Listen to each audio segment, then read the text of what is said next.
حاضر ہے حضرت مولانا مفتی روح اللہ صاحب مائک پر جی۔ اور ایک اعلان یہ ہے خاص طور سے کہ ہمارے بیچ میں ہندوستانی میڈیا کے سپروائزر جناب مشفق مربی شاہد کامران صاحب تشریف فرما ہے۔ آپ سب سے گزارش ہے جو بھی موبائل چلاتے ہیں دیکھتے ہیں، آج کا یہ اصلاح معاشرہ کانفرنس سرزمین لوہا کا جو ہو رہا ہے، کل اس کو یوٹیوب پر لوڈ کیا جائے گا۔ ہم سب آپ سب مل کے دیکھنا چاہتے ہیں تو دیکھ سکتے ہیں ہندوستانی میڈیا چینل۔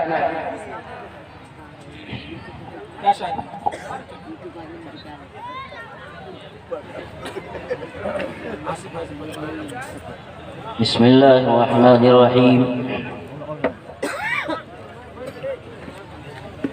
الحمد للہ نحمده ونستعینه ونستغفره ونؤمن به ونتوکل علیہ ونعوذ باللہ من شرور انفسنا ومن سیئات اعمالنا من يهده الله فلا مضل له ومن يضلله فلا هادي له وأشهد أن لا إله إلا الله وحده لا شريك له وأشهد أن سيدنا ومولانا محمدا عبده ورسوله أما بعد فعن أبي هريرة رضي الله تعالى عنه قال قال رسول الله صلى الله عليه وسلم من يأخذ مني 5 خصال فيعمل بهن أو يعلمهن من يعمل بهن. قال أبو هريرة قلت أنا يا رسول الله فأخذ بيدي فعدهن فيها وقال اتق المحارم تكن أعبد الناس وارض بما قسم الله لك تكن أغنى الناس وأحسن إلى جارك تكن مؤمنا وأحب للناس ما يحب لنفسك تكن مسلما ولا تكسر الضحك فإن كسرة الضحك تميت القلب أو كما قال صلى الله عليه وسلم.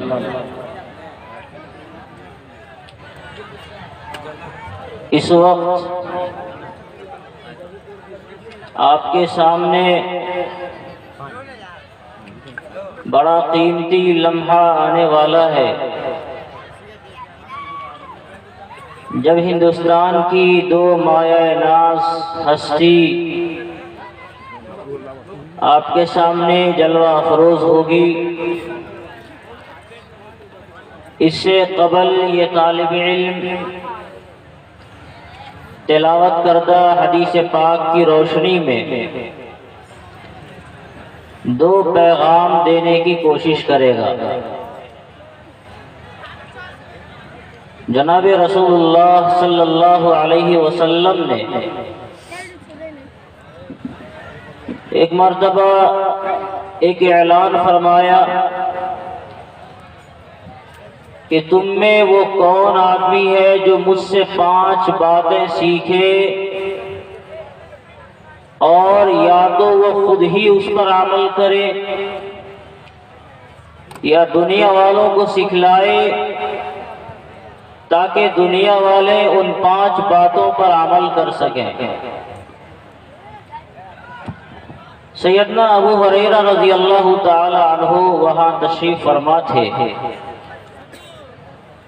انہوں نے فوراً لبیک کہا یا رسول اللہ ان 5 باتوں کو سیکھنے کے لیے میں حاضر ہوں. تو آپ صلی اللہ علیہ وسلم نے انہیں وہ 5 باتیں سکھلائیں جس میں دنیا اور آخرت دونوں کی کامیابی ہے۔ انسانی زندگی کے لیے سکون کا راز اسی میں مضمر ہے۔ ان 5 باتوں میں جو پہلی 2 باتیں ہیں اس کے تعلق سے انشاءاللہ اختصار کے ساتھ آپ کے سامنے سید الانبیاء صلی اللہ علیہ وسلم کا یہ پیغام اپنی زبان میں پیش کیا جائے گا۔ یہ یاد رکھیں کہ اللہ رب العزت کی طرف سے انسانوں کو جو ہدایات دی گئی ہیں اور جو حکم دیا گیا ہے وہ 2 طرح کے احکامات ہیں۔ ایک کو مأمور کہا جاتا ہے اور دوسرے کو منکر کہا جاتا ہے۔ مأمورات اور منکرات، شریعت کے سارے احکام انہی دونوں خانوں میں بٹے ہوئے ہیں۔ بعض احکام ایسے ہیں شریعت کے جو مأمورات کے دائرے میں آتے ہیں، اور بعض احکام ایسے ہیں جو منکرات کے دائرے میں آتے ہیں، منہیات کے دائرے میں آتے ہیں۔ شریعت کے سارے احکام انہی دونوں خانوں میں اللہ رب العزت نے بانٹ رکھا ہے۔ قرآن کریم نے جگہ جگہ اس کا تذکرہ کیا تو اس کو اپنے انداز میں بیان کیا، امر بالمعروف اور نہی عن المنکر۔ جہاں اللہ رب العزت نے ہمیں بہت سے کاموں کا حکم دیا، بہت سے کاموں کے کرنے کی تلقین فرمائی، اور یہ کہا کہ تم نماز پڑھو، روزے رکھو، زکوٰۃ دو اور فلاں کرو، وہیں اللہ رب العزت نے بہت سے کاموں سے ہمیں روکا بھی ہے۔ شرک نہ کرو، ماں باپ کی نافرمانی نہ کرو، جھوٹ نہ بولو، زنا نہ کرو، سود سے اپنے آپ کو بچاؤ، رشوت سے اپنے آپ کو بچاؤ، ظلم سے اپنے آپ کو بچاؤ، غیبت سے اپنے آپ کو بچاؤ، آبرو ریزی سے اپنے آپ کو بچاؤ، کسی کی عزت لینے سے اپنے آپ کو بچاؤ، کسی پر عیب لگانے سے اپنے کو بچاؤ۔ تو شریعت میں جہاں مامورات کی ایک تفصیل ہے، وہیں اللہ تعالیٰ نے ایسے بہت سے کاموں کی نشاندہی بھی فرمائی جن کاموں سے بچنے کی ہمیں تلقین باضابطہ کی گئی۔ اور ایمان والوں کے بارے میں اللہ تعالیٰ نے یہ تعریف فرمائی کہ ایمان والا ان دونوں کاموں کا جامع ہوتا ہے۔ قرآن کریم نے ارشاد فرمایا، المؤمنون والمؤمنات بعضهم اولیاء بعض یأمرون بالمعروف وینہون عن المنکر۔ یہ ایمان والے کی خاصیت ہے کہ ایمان والا جہاں وہ معروف کا حکم کرتا ہے اور لوگوں کو بھلائی کی تلقین کرتا ہے، وہیں وہ منکرات سے بھی لوگوں کو روکتا ہے۔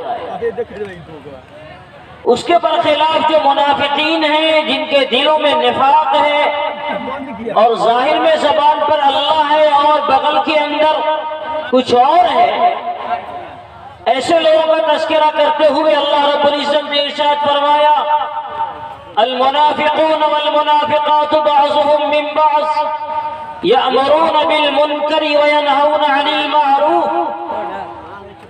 یہ منافقین کا کام ہے کہ جو اچھے کام ہیں ان کاموں سے وہ روکتے ہیں، اور جو برے کام ہیں ان کاموں کی وہ تلقین کرتے ہیں۔ تو ایمان والوں کی بھی اللہ تعالیٰ نے صفات بیان فرمائی اور منافقین کی بھی صفات بیان فرمائی۔ اس میں جہاں مأمورات کے کرنے کا ہمیں حکم دیا گیا، اللہ رب العزت نے منہیات سے بھی روکا، اور آدمی اس وقت تک اللہ کا مقرب بندہ نہیں بن سکتا ہے جب تک وہ مأمورات کے ساتھ منہیات سے اپنے آپ کو بچانے والا نہیں ہو۔ ایک آدمی نماز خوب پڑھ رہا ہے، پوری پوری رات نماز پڑھتا ہے، خوب ذکر و اذکار کرتا ہے، تسبیح و تلاوت کرتا ہے، لیکن آخری رات میں آ کر ذرا سا موبائل میں گانے بھی سن لیتا ہے، فلم بھی دیکھ لیتا ہے، غلط چیزوں کا نظارہ بھی کر لیتا ہے، تو مأمورات تو اس نے بہت کیا، نیکیاں تو اس نے بہت کی، لیکن ان نیکیوں کے ساتھ جو غلط کام اس نے کیے، ان غلط کاموں نے اس کی ساری نیکیوں پر پانی پھیر دیا۔ آدمی اللہ کی نگاہ میں اگر بڑا بننا چاہے تو جہاں عبادات کا حکم ہمیں ہے، صرف عبادتیں جس میں کرنا ہو اور نہ کرنے والی باتیں نہ ہو، انسان کو تقوی کے معیار پر اللہ کے یہاں نہیں پہنچاتی ہے۔ جو آدمی تقوی کے معیار پر جانے والا ہوگا اور جس کی یہ خواہش ہو کہ اللہ رب العزت کی نگاہ میں اس کا بڑا مقام ہو جائے، تو اس کی یہ ذمہ داری ہے کہ وہ گناہ سے بھی اپنے آپ کو بچائے۔ آپ عبادت خوب کر رہے ہیں، جتنی عبادتوں کی توفیق ہو سکتی ہے آپ کر رہے ہیں، لیکن اپنے آپ کو گناہوں سے نہیں بچاتے، اپنا دامن آپ کا گناہوں سے نہیں بچتا ہے، تو جانتے ہیں اس کا انجام کیا ہوگا؟ اس کا انجام یہ ہوگا کہ گویا ڈھیر ساری لکڑی آپ نے جمع کی اور ان ساری لکڑیوں میں سلائی کی ایک تلی لگائی اور اس لکڑی میں پھونک دیا۔ بظاہر تو یہ سلائی کی تلی بہت چھوٹی سی تھی اور لکڑیوں کا ڈھیر بہت دور تک تھا، یہ چھوٹی سی تلی کیا کام کرے گی؟ نہیں، جناب رسول اللہ صلی اللہ علیہ وسلم کی فرامین کی روشنی میں ہمیں یہ بات ملتی ہے کہ گناہ نیکیوں کو ہبا منصورہ بنا کے رکھ دیتی ہے۔ ایسے ہی جیسے سلائی کی معمولی تلی جسے آدمی معمولی سمجھتا ہے، یہ بڑی سے بڑی لکڑیوں کے ڈھیر کے لیے، جلانے کے لیے، خاکستر بنانے کے لیے کافی ہوتا ہے، اسی طرح انسان کے گناہ جس کو انسان بظاہر حقیر سمجھتا ہے، لیکن وہ اس کی ساری نیکیاں ختم کر دیتا ہے۔ جناب رسول اللہ صلی اللہ علیہ وسلم نے ارشاد فرمایا کہ کل قیامت کے دن بہت سے لوگ نیکیوں کا پہاڑ لے کر آئیں گے، مگر اللہ رب العزت اسے ہباء منصورہ بنا دے گا، اس کی کوئی حیثیت نہیں رہ جائے گی اللہ رب العزت کے یہاں۔ کیوں؟ اس لیے کہ اس نے نیکیوں کے انبار یقیناً لگائے، مگر جب وہ تنہائیوں میں تھا تو اللہ کی حرام کردہ چیزوں سے اپنے آپ کو بچاتا نہیں تھا۔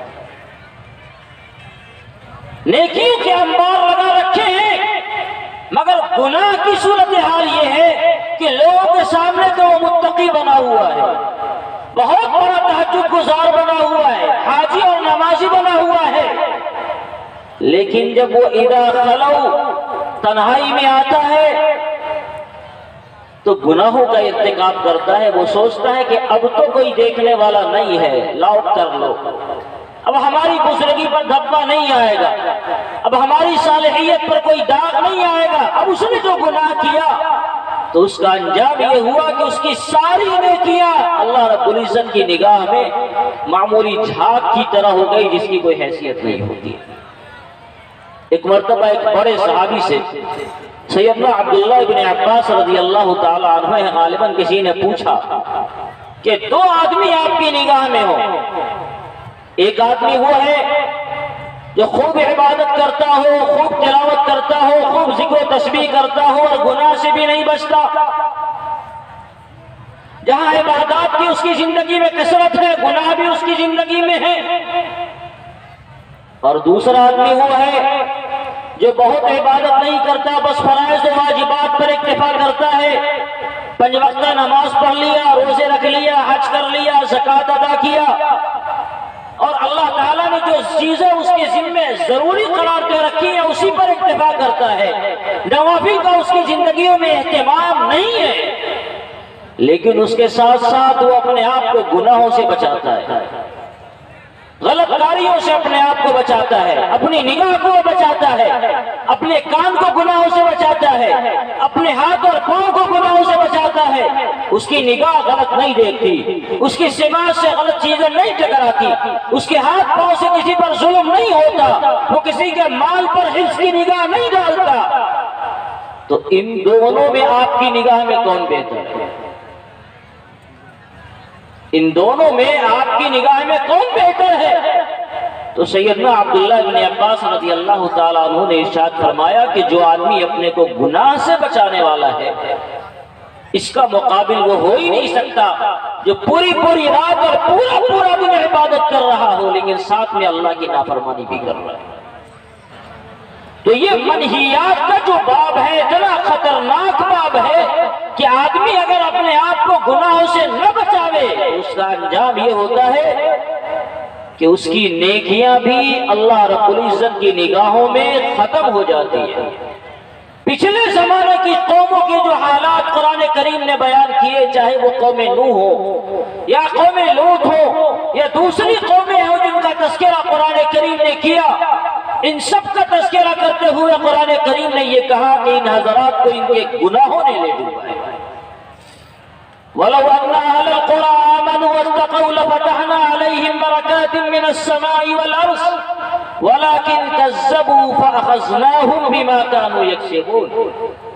جن جن قوموں کا تذکرہ قرآن کریم نے کیا ہے اور ان قوموں کے حالات اور واقعات جب آپ نگاہوں کے سامنے لائیں گے، قرآن کریم کی آیات میں کھنگالیں گے یا ان قوموں کی تاریخ میں آپ غور کریں گے تو آپ کو اندازہ ملے گا کہ ان قوموں کو ان کے گناہوں نے لے ڈوبا۔ وہ اللہ کی نافرمانی کرتے تھے، نبیوں کی تکذیب کرتے تھے اور اللہ کی وحدانیت کا انکار کرتے تھے۔ جن کاموں سے انہیں منع کیا جاتا وہ کام بار بار کرتے تھے، نتیجہ یہ ہوا کہ ان کے گناہوں کی وجہ سے اللہ تعالیٰ کا اتنا شدید عذاب ان پر آیا کہ جس کی وجہ سے وہ بچ نہیں سکے، ان کی نسلیں تباہ کر دی گئی۔ آج کی ہماری دنیا میں اس بات پر دھیان دینا انتہائی ضروری ہے۔ خلوت کے گناہ آج اتنی کثرت سے ہو رہے ہیں، اتنی کثرت سے ہو رہے ہیں کہ الامان والحفیظ، کیا بڑا سے بڑا علامہ یا کیا بڑا سے بڑا جاہل، اس موبائل کے فتنے نے سب کو خلوت کی گناہ کا شکار بنا دیا ہے۔ یہ موبائل آیا، ضرورت کے نام پر ایک چیز آپ کے ہاتھ میں آئی اور اس نے سب کو گناہوں میں ایسا لپت کیا، ایسا لپت کیا کہ اس کا انجام یہ ہے کہ آدمی نیک کام موبائل سے کم کرتا ہے، ضرورت کے کام کم کرتا ہے اور جو گناہ کے کام ہوتے ہیں وہ زیادہ کرتا ہے۔ آج کل آن لائن کی تعلیم کا بھی مسئلہ ہے اور آن لائن تعلیم ہو رہی ہے۔ اب چھوٹے بچوں کو بھی موبائل چاہیے اور باپ کو بھی لا کر دینا مجبوری ہے۔ کیوں بیٹا؟ اس لیے کہ کلاس ہوں گے، اس پر ہمارے استاد کی طرف سے پڑھائی کا آغاز ہوگا تو وہاں آن لائن ہمیں حاضر ہونا ضروری ہے۔ اگر نہیں حاضر ہوں گے تو اس کا انجام یہ ہوگا کہ ہماری غیر حاضری لگے گی، اسباق یاد نہیں ہوں گے۔ تو 1 گھنٹہ تو ہمارا کلاس میں لگتا ہے ہمارے بچوں کا اور بقیہ گھنٹے موبائل میں لگتا ہے۔ اور جب بچوں کو ٹوکے تو ہم کو دیکھنے کی اتنی خود فرصت نہیں، کیونکہ ہم بھی موبائل سے چھٹی میں نہیں ہے، ہمارا بھی کام موبائل میں ہے، بہت بیزی ہیں موبائلوں میں، کیا کر رہے ہیں وہ ہم ہی جانتے ہیں اور یہ ہمارا خدا جانتا ہے۔ تو چونکہ ہم کو خود موبائل سے فرصت نہیں ہے لہذا ہم بچوں کو کیا دیکھیں گے، بیٹے کیا کر رہے ہو؟ اور اگر موبائل کو ہم نے دیکھ ہی لیا، میرا بیٹا فلم دیکھ رہا ہے، اناپ شناپ کی چیزیں دیکھ رہا ہے، تو نتیجہ یہ ہے کہ خود ہمارے دل و دماغ میں اللہ کے نافرمانی کی اہمیت نہیں ہے، اس لیے ہم بچوں کو بھی نہیں روک سکتے کہ بیٹا یہ کو کیا کر رہے ہیں۔ یہ آخری زمانے کی علامت ہے۔ جناب رسول اللہ صلی اللہ علیہ وسلم نے ارشاد فرمایا تھا، بڑی تفصیلی روایت ہے جس میں آپ نے ارشاد فرمایا کہ وہ زمانہ آئے گا تمہارے حالات اتنے بدل جائیں گے، رأیتم المعروف منکرا والمنکر معروفا، اے لوگوں تم اچھائیوں کو غلط اور برائیوں کو اچھا سمجھنے لگو گے۔ اور یہ زمانہ شاید آج ہی کا زمانہ ہے۔ آج کے زمانے کی صورتحال یہ ہے کہ اگر کوئی آدمی اچھائی کی تلقین کرنے والا ہو، اچھائی کی دعوت دینے والا ہو، تو وہ بندہ آپ کی نگاہوں میں احمق ہوگا۔ اگر ہم آپ سے کہیں کہ اپنے موبائلوں کو توڑ دیں تو کل فیصلہ کریں گے کہ شاید اس مولوی صاحب کا دماغ چل گیا ہے، اس کو رانچی جانا چاہیے۔ آپ یہ سمجھتے ہیں کہ موبائل کام کی چیز ہے، بڑی قیمتی چیز ہے، کر لو دنیا مٹھی میں، ساری دنیا ہماری مٹھی میں ہے، گلوبل دنیا ہو گئی اور پوری دنیا کے حالات اور واقعات منٹوں سیکنڈوں میں ہم معلوم کرتے ہیں۔ اتنی قیمتی چیز کو جلانے کا، توڑنے کا بھلا کوئی صاحب حکم دے گا؟ اس کا مطلب یہ ہے کہ دماغ خراب ہے اس کا۔ لیکن آپ دل پر ہاتھ رکھ کے بتائیں کہ کتنا اپنے موبائل سے ضروری کام کرتے ہیں جو آپ کی زندگی کے لیے، آپ کی دنیا اور آخرت کے لیے ضروری ہو، اور کتنا وہ کام کرتے ہیں جس سے آپ اللہ کے غضب کے شکار ہوتے ہیں۔ کیلکولیٹ کرنے کی ضرورت نہیں ہے، ایک دن صرف اپنے اوقات کا جائزہ لے کر دیکھیں، ایک دن اپنے اوقات کا جائزہ لے کر دیکھیں، آپ کو احساس ہو جائے گا کہ کون آدمی موبائل میں اور گناہوں کے کام میں کتنا لت پت ہے، گھٹنے تک کون ہے، اور کس کا پورا وجود گناہوں میں ڈوبا ہوا ہے۔ اور یہ ایک بڑا المیہ ہے آج کے زمانے میں کہ کوئی کہنے سننے والا نہیں رہا۔ یہ بڑا افسوس کا مرحلہ ہے، بہت افسوس کا مرحلہ ہے کہ آج کے زمانے میں کوئی کہنے سننے والا نہیں ہے۔ عوام یہ سمجھتی ہے کہ کہنا سننا مولوی صاحب کا کام ہے۔ مولوی صاحب یہ سمجھتے ہیں کہ ہم کہیں گے سنیں گے تو ہمیں ڈنڈا نہیں کھانا ہے، ہم نہیں کہیں گے، کیونکہ کہنے کا مطلب یہ ہے۔ بعض علاقوں میں یہ ہوتا ہے کہ اگر مولوی صاحب نے نماز پر تقریر کر دی کہ جو نماز نہیں پڑھے گا وہ جہنم میں جائے گا، اور بیچارہ مکھیا جی گاؤں کا نماز نہیں پڑھ رہا تھا، تو جمعہ کو یہ بیان ہوا اور جمعہ کے دن مغرب بعد امام صاحب کی چھٹی ہو گئی کہ آپ نے میرے خلاف تقریر کیوں کی۔ یہ حالات ہے اس ہمارے معاشرے کے کہ ایک آدمی آپ کی خیر خواہی میں آپ کی غلطیوں پر ٹوکتا ہے تو آپ اسے اپنا بدخواہ سمجھتے ہیں اور یہ سمجھتے ہیں کہ تم ہمارا دشمن ہو۔ اگر تم کو اتنی خیر خواہی کا شوق ہے تو کیوں نہ ہمارے گھر آئے اور ہمیں نصیحتیں کیے؟ اسٹیج پر تم بنے پھر رہے تھے اور منبر رسول پر تم نے میری توہین کی۔ یاد رکھیے جناب رسول اللہ صلی اللہ علیہ وسلم کا طریقہ تعلیم ہے، جب آپ کسی کو دیکھتے تھے کہ کوئی بندہ غلط کام کے اندر ہے تو براہ راست اس سے کہنے میں دشواری ہوگی، وہ بیچارہ برا مانے گا یا اس بیچارے کو تکلیف ہوگی کہ میرا عیب رسول اللہ صلی اللہ علیہ وسلم کی نگاہوں میں آ گیا، تو آپ منبر پر تشریف لاتے اور یہ نہیں کہتے کہ فلاں آدمی کو کیا ہو گیا وہ زنا کر رہا ہے۔ کبھی آپ نے یہ نہیں کہا کہ میں نے فلاں کو دیکھا کہ وہ برائی کر رہا ہے۔ بعض مولوی صاحب مثال دیتے ہوئے کہہ دیتے ہیں فلاں فلاں آدمی سنیما میں گیا تھا، یہ نام لے کر آپ نے کبھی نہیں کہا ما بال قوم، ہمیشہ ما بال اقوام، یہ جملہ استعمال کرتے تھے آپ علیہ الصلوۃ والسلام، لوگوں کو کیا ہو گیا۔ تو یہ تو طریقہ نبوی طریقہ ہے کہ کسی کو اگر گناہ میں آدمی دیکھے، معاشرے میں کوئی غلط کام دیکھے تو آدمی برسر منبر، اگر وہ عالم ہے، دین کا علم رکھتا ہے، تو یہ نبوی تعلیم ہے کہ برسر منبر کسی پر تنقید اور کسی کی تنقید کیے بغیر سب سے پہلے وہ اپنے آپ کو مخاطب کرے اور پھر اپنے سامعین کو مخاطب کر کے یہ کہے کہ لوگوں ہم یہ گناہ کر رہے ہیں اور تم یہ غلط کام کر رہے ہیں۔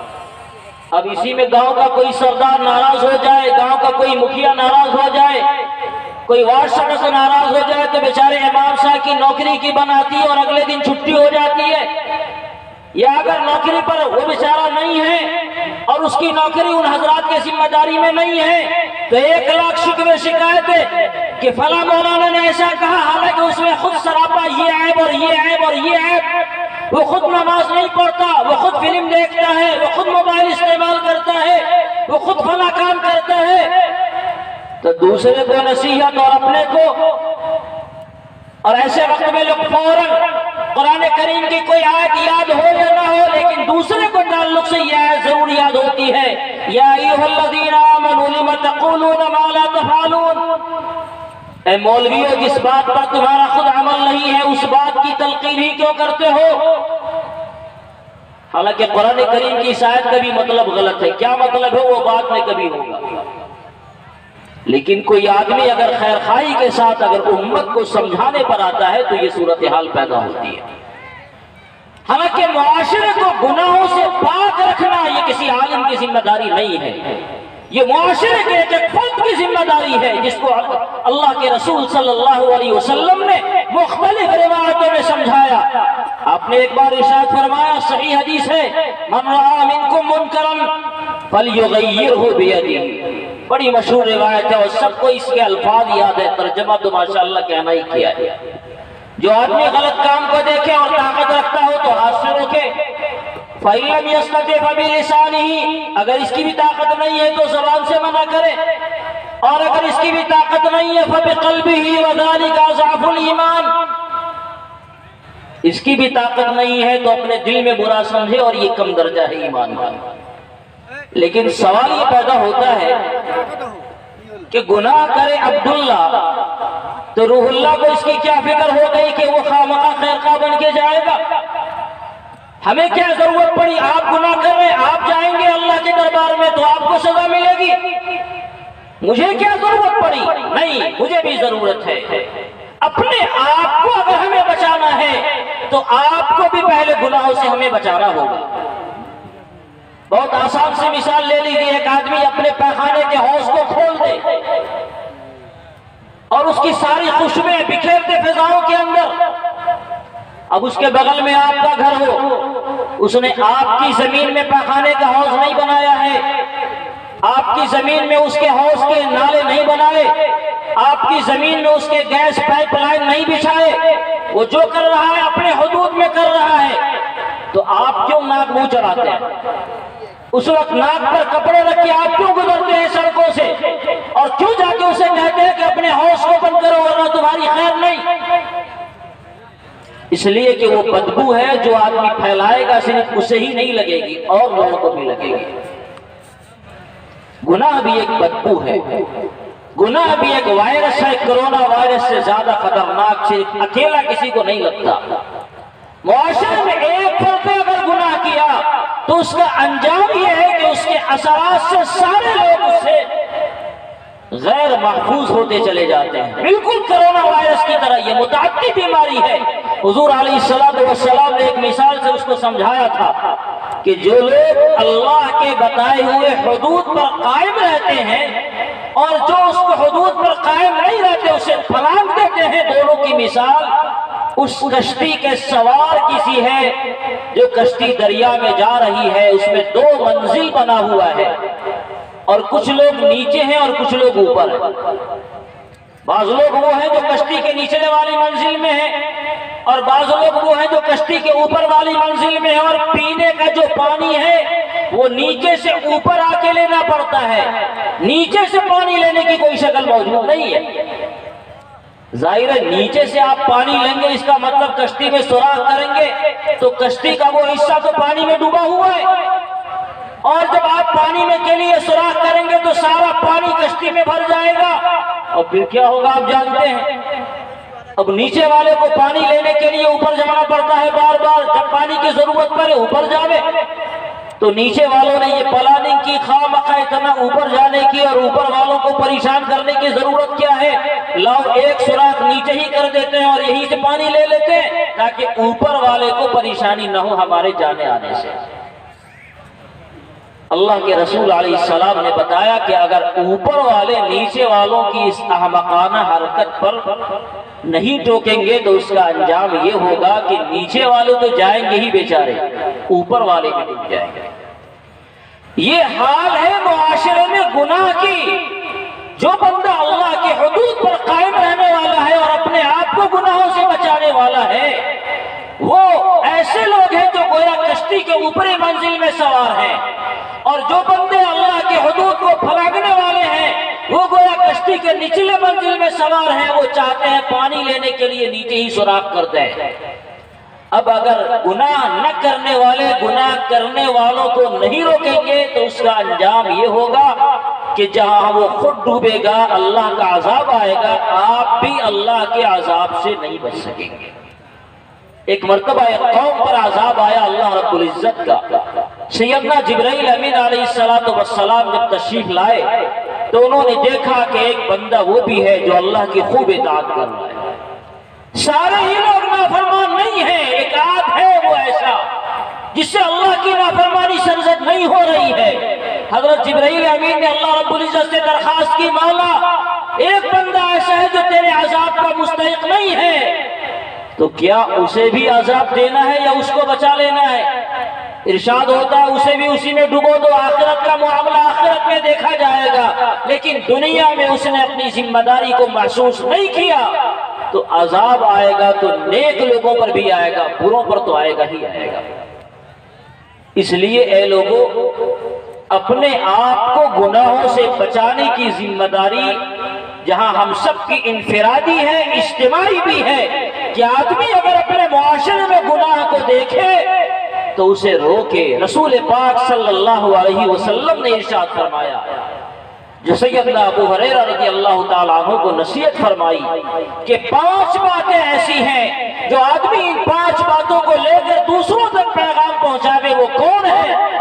تو ابو ہریرہ نے عرض کیا، یا رسول اللہ لبیک میں حاضر ہوں. آپ نے سب سے پہلی بات ارشاد فرمائی کہ اپنے آپ کو گناہوں سے بچاؤ. اگر ایسا کرو گے تو اللہ کی نگاہ میں سب سے بڑے عبادت گزار میں تمہارا شمار ہوگا. دوسرا پیغام آپ علیہ السلام نے یہ دیا، وَرَضَ بِمَا قَسَمَ اللَّهُ لَكَ تَكُنْ أَغْنَى النَّاسِ.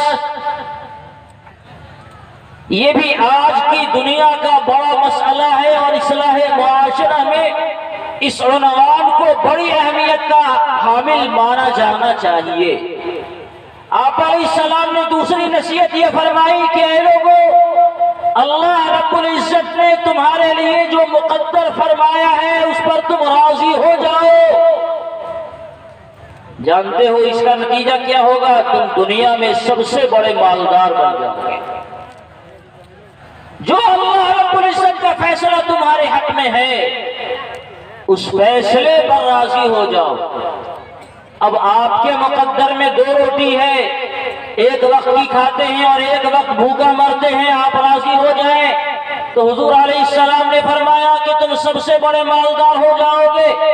ہم یہ دیکھتے ہیں کہ ہم سے بڑا مالدار تو دوسرا آدمی ہے، یہاں کھانے کو نہیں مل رہا. اصل نتیجہ کیا ہے اس کو سمجھنا چاہیے. انسان جو کچھ بھی حاصل کرنے کی کوشش کرتا ہے ضروری نہیں ہے کہ وہ ساری چیزیں اسے مل ہی جائے. آپ تمنا کرتے ہیں کہ آپ کو گاڑی مل جائے، کبھی قسمت نے ساتھ دیا گاڑی مل گئی، کبھی ساتھ نہیں دیا گاڑی نہیں ملی. آپ تمنا کرتے ہیں آپ کا شاندار مکان بن جائے، اگر مقدر میں ہوا تو مکان بنا، اللہ کی مرضی نہیں ہوئی مکان نہیں بنا. یہ صورتحال انسانوں کے ساتھ ہمیشہ پیش آتی رہتی ہے. ایک آدمی ایک کام کرنے کو جی کرتا ہے اور وہ کرتا بھی ہے، لیکن اس کا انجام کبھی اس کے سامنے ہوتا ہے اور کبھی اس کا انجام اس کے سامنے نہیں ہوتا ہے. اب جب آپ اللہ کے فیصلے پر راضی نہیں ہوں گے تو آپ نے یہ سوچا کہ ہماری بلڈنگ بن جائے، ہمیں نوکری مل جائے، اور اس کے لیے ہر طرح کی آپ نے کوششیں کی. کوشش کرنا ہماری ذمہ داری تھی اور ہم نے کوشش کیا، خوب کوششیں کی، ہر طرح کے سورس پر بھی لگائے، جہاں اخراجات کرنے تھے وہاں اخراجات کیے اور جہاں محنت کرنا تھا وہاں ہم نے محنت کی. لیکن اس سب کے باوجود نوکری ہماری نہیں مل سکی. اب کیا ہوگا؟ اگر آپ اللہ رب العزت کی اس فیصلے پر راضی ہوں گے تو آپ کا ذہن مطمئن ہوگا کہ محنت کرنا اپنا کام تھا، جو اللہ کی مرضی ہوئی وہ ہوئی، ہمارے مقدر میں یہی لکھا تھا، تو یہ اللہ آپ کا جو فیصلہ ہے اس فیصلے پر ہم راضی ہیں. تب تو مسئلہ ختم ہے. ایمان والے کے لیے بڑا ہتھیار ہے یہ. اور اگر ایمان والا ایمان کا کمزور ہو یا ایمان والا نہیں ہو، جس کو تقدیر پر ایمان ہے، تو اس صورت میں آدمی ڈپریشن کا شکار ہو جاتا ہے. اس صورت میں آدمی ذہنی تناؤ کا شکار ہوتا ہے، جس کا شکار آج کے زمانے میں 100% میں 99% اگر کہا جائے تو شاید یہ مبالغہ نہیں ہوگا. پوری دنیا ہزاروں میں شاید ایک آدھ اللہ کا بندہ ایسا ہو جو ڈپریشن کا شکار نہ ہو. باقی جس سے آپ پوچھیں کیا معاملہ ہے بھائی؟ تو بہت ٹینشن ہے.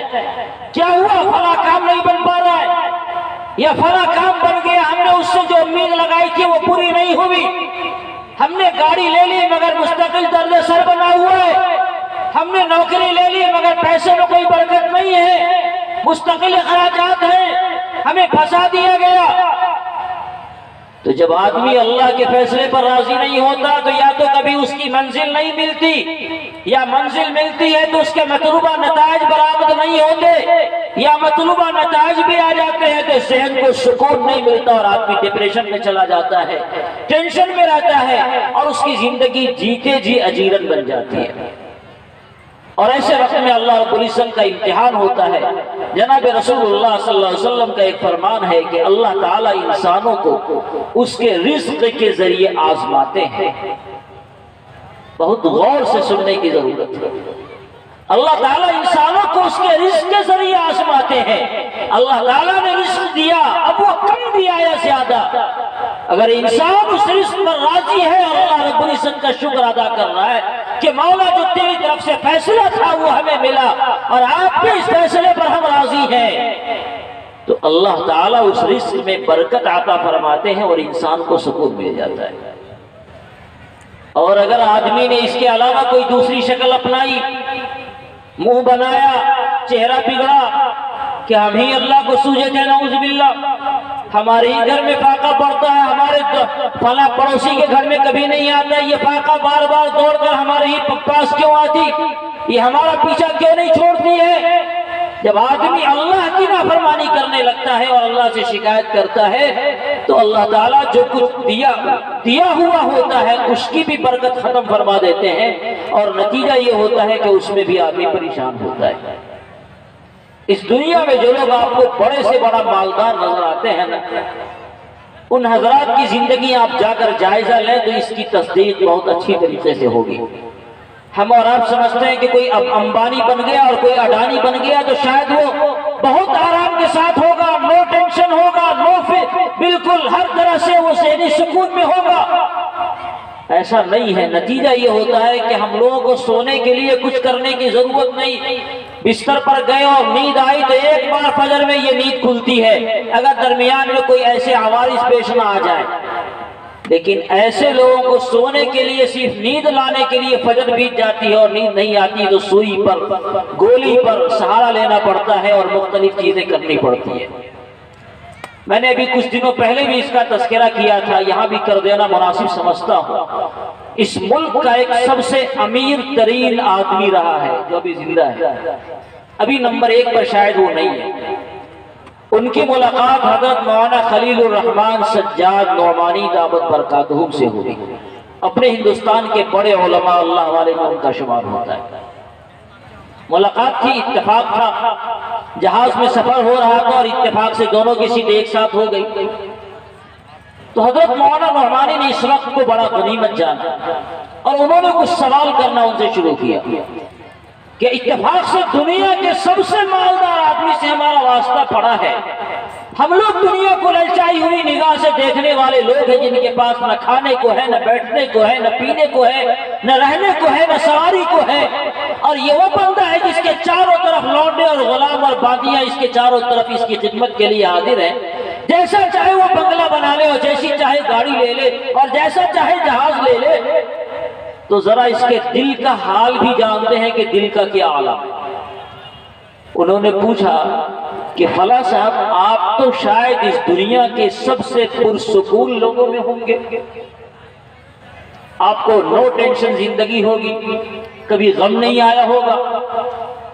تو انہوں نے فوراً کہا اس موضوع کو چھوڑ دیجئے, کوئی اور دوسرا موضوع چھیڑنا ہو تو بات کیجئے ورنہ بات ختم کیجئے, مجھے آرام کی ضرورت ہے.